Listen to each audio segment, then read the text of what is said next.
بسم اللہ الرحمن الرحیم۔ السلام علیکم ورحمۃ اللہ وبرکاتہ۔ ناظرین، میں آپ کا ہوسٹ محمد زین اسلم آپ کی خدمت میں حاضر ہوں۔ PKN نیوز کی رمضان ٹرانسمیشن میں خوش آمدید۔ ناظرین، آج 20 رمضان المبارک ہے۔ آج غروب آفتاب کے بعد کثیر تعداد میں مسلمان مرد و زن اعتکاف کے لیے مرد مسجدوں کا رخ کریں گے اور عورتیں یقیناً گھروں میں اعتکاف کی برکتیں سمیٹنے کے لیے اقدامات کریں گی۔ اسی موضوع پر بات کرنے کے لیے ہمارے ساتھ موجود ہیں بہت ہی خوبصورت انداز کے مالک جناب محمد منیب مصطفی صاحب۔ ان سے ہم جانیں گے کہ اعتکاف کی شرعی حیثیت کیا ہے اور یہ تاریخ میں کب سے شروع ہوا۔ السلام علیکم ورحمۃ اللہ وبرکاتہ۔ وعلیکم السلام ورحمۃ اللہ وبرکاتہ۔ منیب صاحب، ہمیں یہ بتائیں کہ اعتکاف کی دین اسلام میں شرعی حیثیت کیا ہے، اور تاریخ میں اگر ہم دیکھیں تو اس کے کیا ہمیں اس کی شروعات اگر ہم دیکھیں تو یہ کہاں سے ہوئی اور اس کی برکات ایک مسلمان کیسے سمیٹ سکتا ہے؟ بسم اللہ الرحمن الرحیم۔ وانتم عاکفون فی المساجد، صدق اللہ العظیم۔ حمد و صلات کے بعد معزز و محتشم حاضرین و سامعین، السلام علیکم ورحمۃ اللہ وبرکاتہ۔ چونکہ ماہ صیام کے دن بڑی تیزی سے گزرتے چلے جا رہے ہیں، ان نورانی ساعتوں میں لوگ حالت صوم میں دیگر عبادت کے ساتھ ذکر و فکر میں ایک خاص مقام حاصل کرنا چاہتے ہیں۔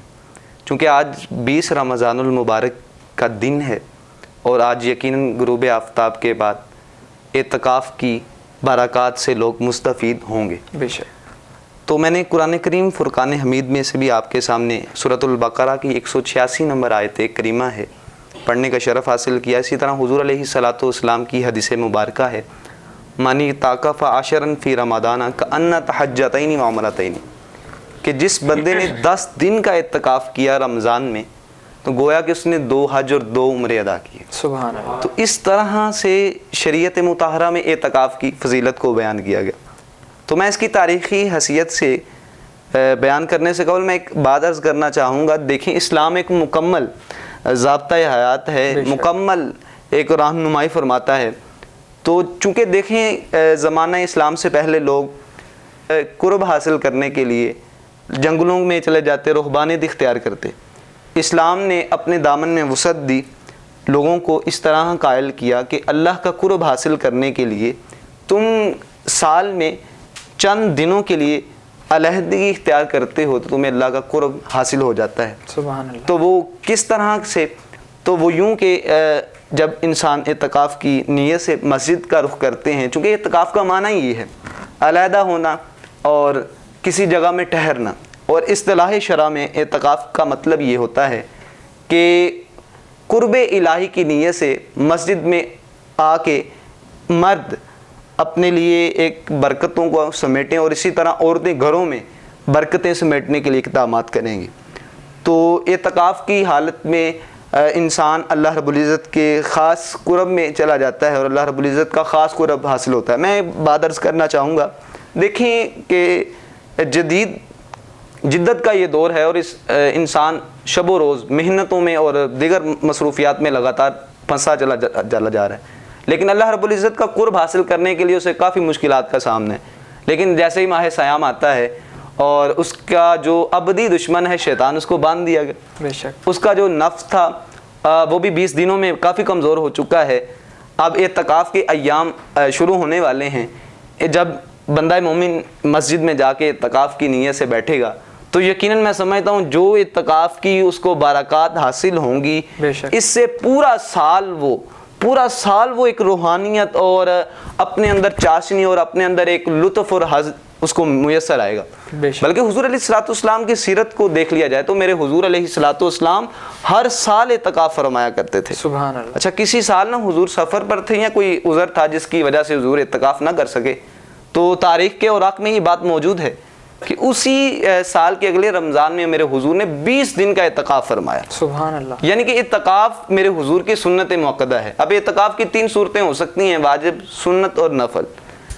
واجب کی صورت یہ ہوگی کہ انسان نے نظر مانی تھی کہ میرا فلاں کام ہو جائے تو میں اعتکاف کروں گا، مثلاً کہ کوئی کام تھا اس کا اور جائز کام تھا، جیسے اس کا کام مکمل ہو جاتا ہے تو اس پر واجب ہے پھر وہ اعتکاف کی نیت سے ضرور کرے گا. اور اسی طرح سنت اعتکاف بھی ہے کہ یعنی میرے حضور جو 10 دن اعتکاف فرمایا کرتے تھے تو بندہ مومن وہ 10 دن اعتکاف کرے گا. اور نفلی اعتکاف یہ تو بہت ہی عام سی اور ایک آسان سی سہولت موجود ہے کہ انسان جیسے ہی مسجد میں پہنچے اور نفلی اعتکاف کی نیت کر لے تو اس کو اعتکاف کی برکات سے نوازا جاتا ہے, اس کو ثواب ملتا ہے.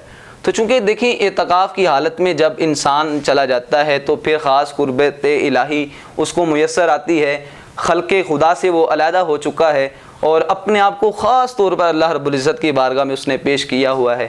تو انشاءاللہ آج کی شب کو دیکھیے گا مساجد میں کس طرح کی رونقیں ہوں گی اور شب میں زندہ دار لوگ موجود ہوں گے, انوار کی برکات ہوں گی. اور پھر ماہ صیام کی ان ایام میں خاص طور پر شب قدر کی جو تلاش معتکفین کرتے ہیں اس کا ایک علیحدہ ہی لطف ہمیں حاصل ہوگا. بے شک بالکل بجا فرمایا. ناظرین آپ نے سماعت کیا کہ اعتکاف کی شرعی حیثیت کیا ہے, تاریخ میں یہ کب شروع ہوا, اسلام نے کتنا خوبصورت نظام دیا اللہ تعالیٰ کا قرب حاصل کرنے کے لیے. حالانکہ اس سے پہلے لوگ جنگلوں میں جایا کرتے تھے, کھانا پینا ترک کر دیتے تھے اور اپنی جو ہے نا وہ جسموں کو تکلیف میں مبتلا کیا کرتے تھے. لیکن اسلام نے کتنا خوبصورت نظام دیا کہ تم مسجدوں کا رخ کرو, مسجدوں کا رخ کر کے تم علیحدگی اختیار کرو, اور علیحدگی جب تم اختیار کرو گے تو اللہ تعالیٰ کا قرب تمہیں نصیب ہو جائے گا. تو منیب صاحب میں آپ سے یہ پوچھنا چاہوں گا کہ جب اللہ تعالیٰ نے اتنی بابرکت عبادت ہمیں عطا فرمائی ہے تو اس بابرکت عبادت کو ہم اس عبادت سے مزید برکتیں سمیٹنے کے لیے کیا اقدامات کر سکتے ہیں رمضان المبارک میں؟ محترم آپ کا سوال بہت اچھا ہے اور میں PKN نیوز کی وساطت سے اپنے دیگر احباب تک اور اہل اسلام تک یہ میں پیغام پہنچانا چاہوں گا اور عرض کرنا چاہوں گا کہ ماہ صیام کی ان برکات سے جب ہم لوگ مستفید ہو رہے ہیں, اور میں نے جیسے پہلے بھی عرض کیا ہمارا ابدی دشمن شیطان اس کو باندھ دیا گیا, 20 دنوں میں اس عملی مشق سے ہمارا نفس بھی کمزور ہو چکا ہے. تو پھر جب ہم نے 10 دن مختص کیے رضا الہی کے لیے, قرب الہی کے لیے ہم مسجد میں آ چکے ہیں, کن امور کو ہمیں سر انجام دینا چاہیے, کیا معاملات بجا لانے چاہیے. تو میں عرض کرنا چاہوں گا سب سے پہلا کام جو ہوگا وہ کثرت سے تلاوت قرآن پاک کی جائے. بلکہ حضور علیہ الصلوۃ والسلام کی زندگی کا یہ معمول تھا, میرے حضور ہر سال قرآن کریم فرقان حمید کا دور فرماتے, بلکہ رمضان شریف میں کثرت سے میرے حضور بھی تلاوت قرآن پاک فرماتے. تو دیکھیے کہ جب رمضان المبارک کی بابرکت ساعتیں ہیں, انسان بالکل تنہا ہے, مسجد کی 4 دیواری میں ہے, بابرکت ماحول میسر ہے, تو پھر اور بابرکت ماحول اور لب پہ قرآن کے نغمے جاری ہوں تو آپ یقیناً سمجھیں گے کہ وہ کتنا خاص ایک لطف ہوگا انسان کی زندگی میں, اور اس کی کیا ایک نورانیت اس کو حاصل ہوگی. ویسے بھی ہمیں یعنی تلقین کی گئی کہ ہم اس کتاب سے جڑ جائیں. اگر ہم اس کتاب کے ساتھ جڑے رہتے ہیں تو یہ ہمارے اتحاد کی بھی ضامن ہے اور یہ ہمارے حقیقی وجود کو برقرار رکھنے کی بھی ضامن ہے محترم. اور اسی طرح میں پھر یہ دوسرا کام یہ عرض کرنا چاہوں گا کہ جب ان بابرکت ساعتوں میں ہمیں یہ ایک خاص عبادت میسر آ چکی ہے تو دوسرا کام جو خاص طور پر جس کا اہتمام کیا جائے وہ استغفار. خصوصی طور پر جو بارگاہ الہی میں انسان اپنے ماضی کو سامنے رکھے اور پیچھے مڑ کر دیکھے میں نے سارا سال میں یا ساری زندگی میں کیا کوتاہیاں کی, پھر ان کوتاہیوں سے اور ان گناہوں سے وہ توبہ کرے, استغفار کرے, اور اللہ رب العزت کی بارگاہ میں جب وہ آنسو ٹپکاتا ہے نا, میرے مالک کو یہ بڑی ادا پسند ہے اور میرا مالک اس پر بڑا مہربان ہوتا ہے. میں شاید آسان لفظوں میں اس کو کہنا چاہوں تو یہ محاسبہ نفس بھی ہو سکتا ہے کہ یعنی انسان اپنے اندر اتر جائے گا, استغفار کرے, پھر وہ اپنے آپ کو دیکھے کہ میں نے کس جگہ پہ کھڑا ہوں. آج اگر آپ بہترین جانتے ہیں ملک میں کافی ادارے بنائے جا چکے ہیں جو احتساب کرتے ہیں, لیکن سب سے پیارا ادارہ یہ ہے کہ جو دل ہے اور یہ اندر بیٹھا ہے ہمیں ہر وقت یہ بتاتا رہتا ہے کہ ہم نے کیا کرنا ہے, کیا چیز نہیں کرنی. تو میں عرض کروں گا کہ دوسرا جو لازمی کام کیا جائے وہ احتساب کا ہو, خود احتسابی میں اترا جائے. بلکہ حضور نے ارشاد فرمایا من اعتکف ایمانا و احتسابا غفر له ما تقدم من ذنبہ, کہ جس بندے نے ایمان کی حالت میں اور خود احتسابی کی حالت میں اعتکاف کیا تو کیا انعام ملے گا؟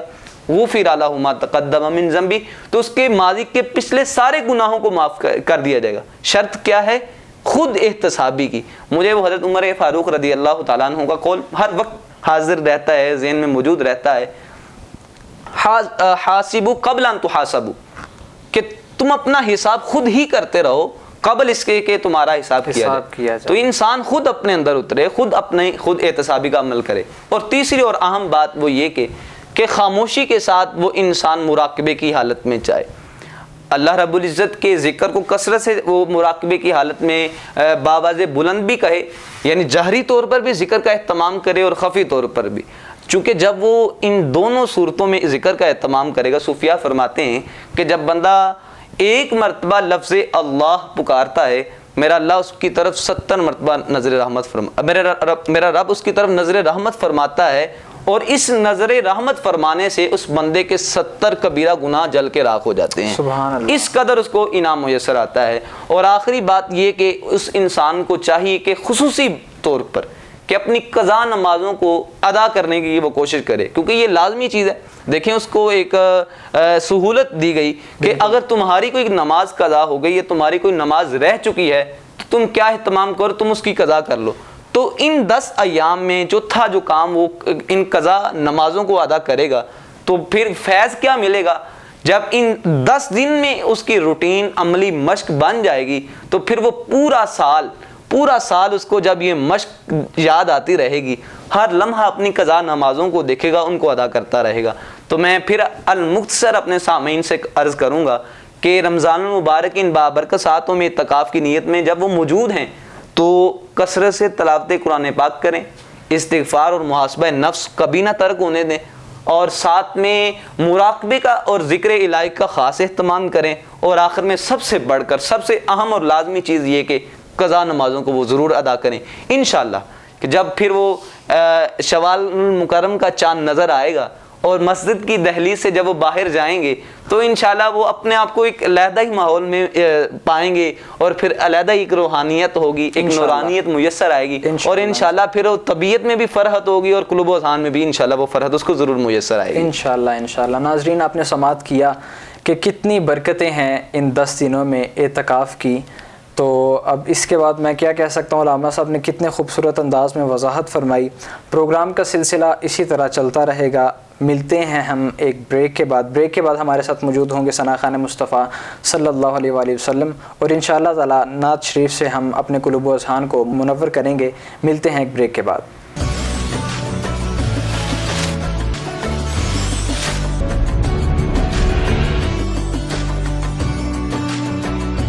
ویلکم بیک ناظرین، پی کے این نیوز کی رمضان ٹرانسمیشن میں ایک مرتبہ پھر خوش آمدید.